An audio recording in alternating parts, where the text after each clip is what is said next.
Aí pessoal, sejam bem-vindos mais uma vez ao nosso curso de matemática preparatória para concurso público. Professor Sérgio Sarquis, da editora Atualizar. Não se esqueçam, vá até o nosso canal, compartilhe, inscreva-se e receba aula de qualidade e principalmente de forma gratuita. Nós não vendemos aula. Nosso objetivo é entregar a você um conteúdo de qualidade para que você possa se preparar de forma adequada e, quem sabe, no futuro bem breve, ser um funcionário público. Ok? Muito bem.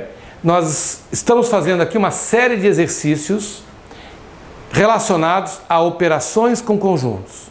Então, vamos fazer mais 3 exercícios da nossa lista, que, lembrando, está disponibilizada para você. Ok? Então, vamos lá. A próxima questão, que é a questão de número 7, diz assim, ó.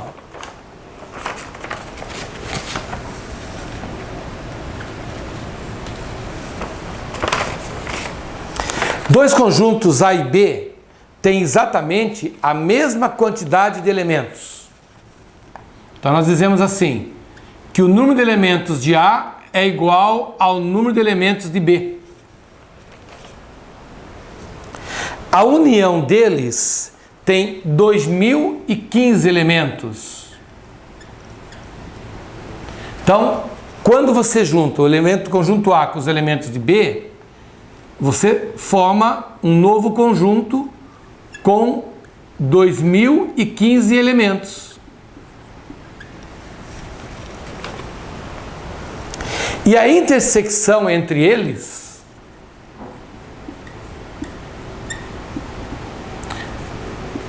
é formada por 1515 elementos.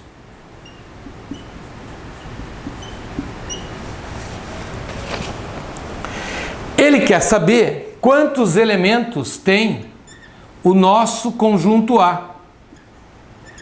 Essa é a ideia. Determine o número de elementos que o conjunto A possui. Bom, lembrando que quando eu trabalho com conjuntos, eu posso representá-los através de chave, eu posso representá-lo através de uma propriedade e posso representá-lo através de um diagrama. Então, novamente, vem a ideia de que o diagrama, fazer o desenho, é uma ferramenta que facilita a minha resposta. Veja bem, o texto fala em 2 conjuntos, A e B. Então, vamos representá-los aqui, ó. Conjunto A, conjunto B.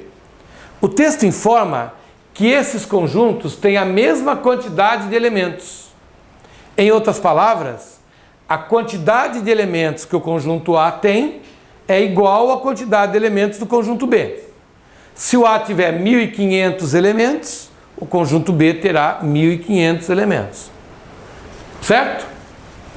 A união desses conjuntos dá um total de 2015 elementos. E a intersecção desses conjuntos dá um total de 1515 elementos.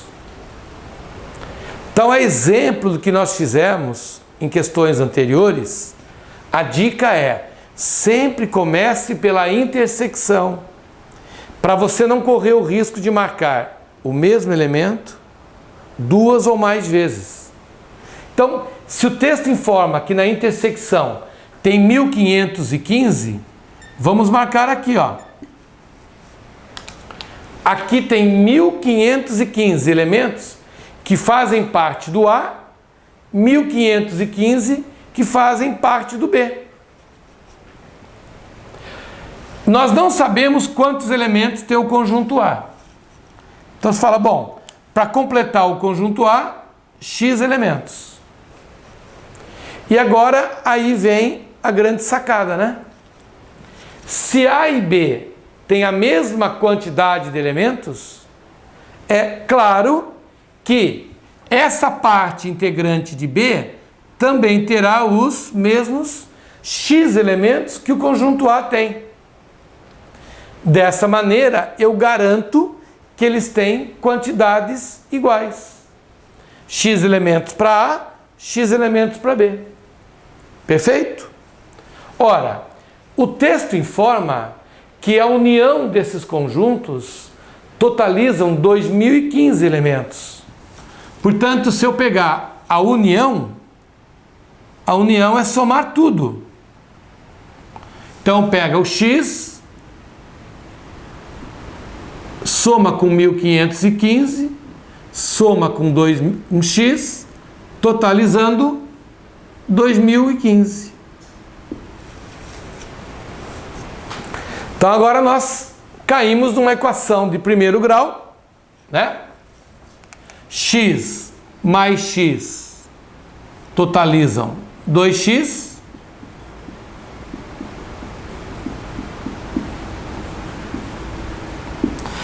Resolver uma equação do primeiro grau é isolar o valor do X. Então, para isso, passamos o 1515 para o outro lado. Lembrando que quem está do lado esquerdo somando, passa para o lado direito diminuindo. Sempre a operação inversa. De adição, passa para subtração. Portanto, sobram 500. Isso quer dizer, então, que o valor de X é 500 dividido por 2. Então, X representa 250 elementos.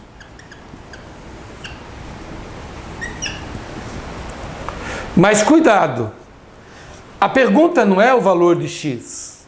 O que nós encontramos aqui foi a quantidade de elementos exclusiva de A e exclusiva de B. O problema pede quantos elementos tem o conjunto A.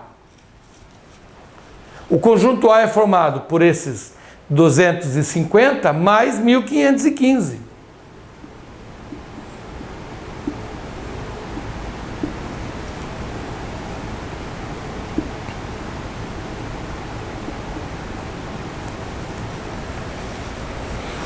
Ah, mas isso é pegadinha.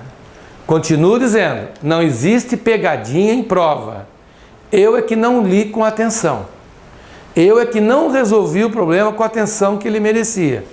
Ao calcular o valor de X, eu calculei a parte exclusiva do A. O problema está pedindo quantos elementos tem o conjunto A. O conjunto A é o contorno azul. Dentro do contorno azul eu tenho 250 mais 1515, totalizando 1765. E isso nós encontramos na alternativa letra D. 1765. Perfeito? Tranquilo, né? Legal. Vamos para o próximo exercício, então? Questão de número 8 da nossa lista.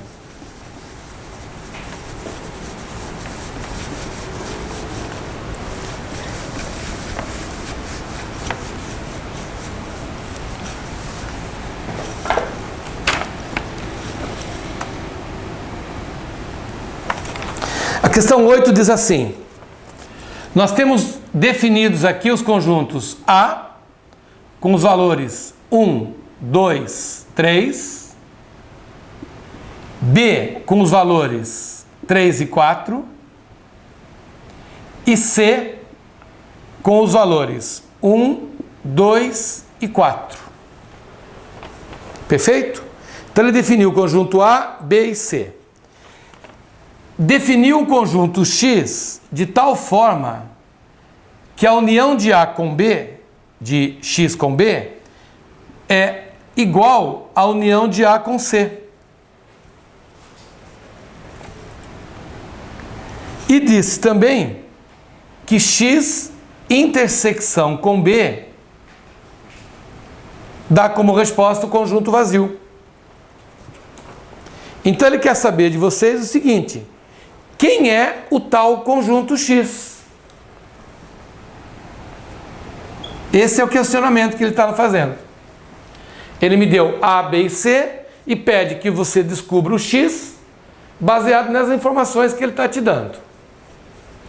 Bom, vamos começar interpretando, né? Ele diz que X união com B dá como resposta a união de A com C. X união com B, 3 e 4, dá como resposta a união de A com C.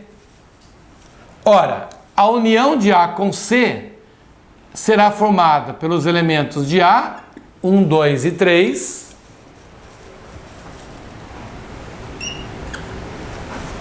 com os elementos de C, 1, 2 e 4. Só que o 1 e o 2 eu já representei. Então eu venho aqui e completo com o 4. Perfeito? Então eu sei que a união de X com o 3 e 4 tem que dar o 1, o 2, o 3 e o 4. Legal.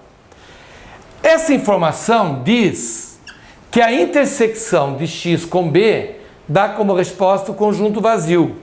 Ora, isso significa que os conjuntos não têm elementos comuns.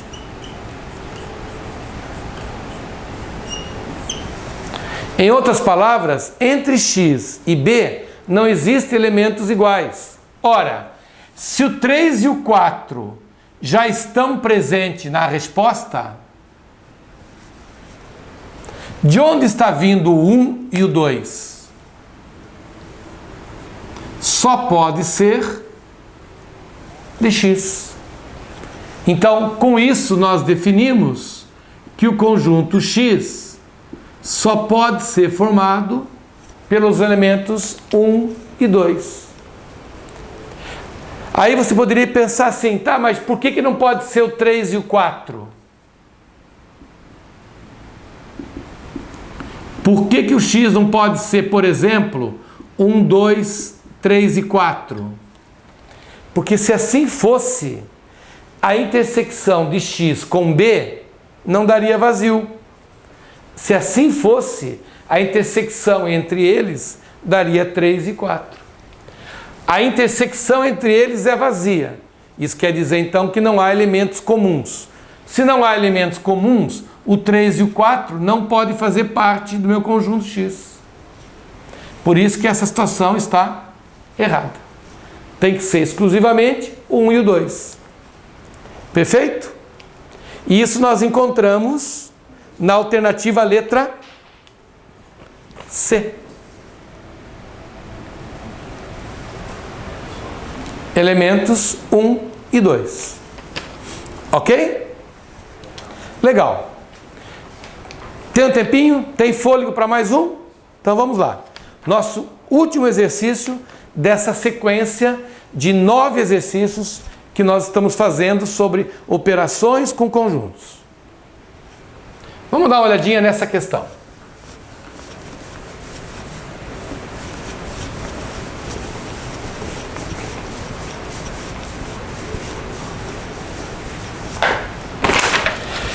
A questão número 9 vai nos trazer uma novidade.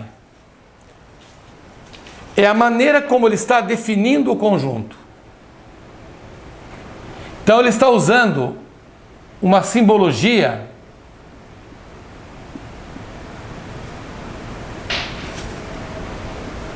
diferente da que nós utilizamos até agora, né? Então vamos relembrar esse conceito. Muito bem.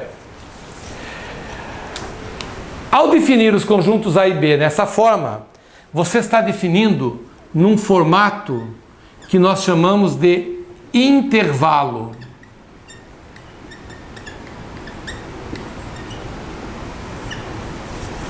Então nós temos aqui um intervalo numérico, onde ele define assim: o conjunto A é formado pelo intervalo que vai de -2 a 3. Então você vem aqui, ó, e diz assim: ele começa no -2 e termina no 3. O B, ele começa no 0 e termina no 5. Perfeito? Então, o conjunto A é o intervalo que vai de -2 até o 3. E o conjunto B vai do 0 ao 5. Legal? Bom, uma observação muito importante. Quando nós falamos em intervalo, esse intervalo pode ser aberto ou fechado. O intervalo aberto, ele é indicado pelo colchete virado para fora. Então, quando você coloca colchete virado para fora, você está trabalhando com intervalo aberto. Nas questões mais antigas, usava-se parênteses para indicar intervalo aberto. Então, o intervalo aberto pode ser indicado através de parênteses ou de colchete virado para fora. O intervalo fechado, ele é indicado pelo colchete virado para dentro. Então, colchete para dentro, intervalo fechado, colchete para fora, intervalo aberto. Quando ele estabeleceu que o intervalo A vai de -2 a 3, aberto em -2, significa que nós não incluímos o -2. Como ele colocou fechado no 3, eu vou incluir o 3. Então, bolinha aberta significa que eu não incluo o valor, bolinha fechada, eu incluo o valor. O B é o intervalo fechado nas duas extremidades. Então, eu vou incluir o 0 e vou incluir o 5. Muito bem. Um detalhe importante, que entre -2 e 3 existem infinitos números. Assim como de 0 a 5, também infinitos números. Em todo intervalo numérico, você sempre tem uma infinidade de números. Porém, tem um detalhe nessa questão que vai facilitar demais a nossa resposta. E ela já foi colocada de forma proposital. Ele fala assim: então, os números inteiros que estão em B menos A. Ora, eu quero fazer uma operação B menos A, mas eu quero trabalhar com números que sejam inteiros.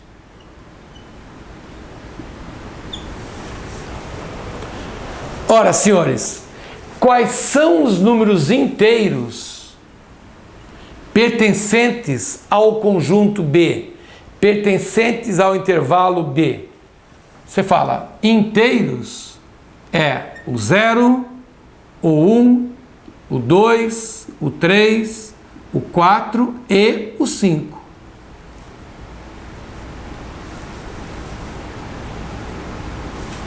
Então, o conjunto B é formado por números inteiros de 0 a 5. Então, eu tenho o 0, o 1, o 2, o 3, o 4 e o 5. Menos o conjunto A. Quem são os números inteiros que fazem parte do conjunto A? Agora, muito cuidado. Como ele deixou o -2 aberto, significa que o -2 não pode entrar na resposta. Então, partindo do -2, o primeiro inteiro que eu encontro é o -1. Depois viria o 0. Depois viria o 1, o 2 e fecharia no 3, porque o 3 ele inclui. Como eu quero fazer a operação da diferença, na diferença eu tiro os comuns.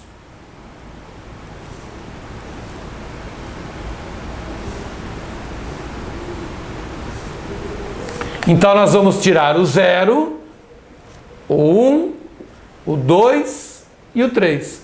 O que é que sobrou no primeiro conjunto? O 4 e o 5. Portanto, nós acabamos de definir a operação que ele solicitou. B menos A dará como resposta o 4 e o 5. E ele pergunta para você exatamente isso, né? Então, quem são os números inteiros? Resposta: 4 e 5.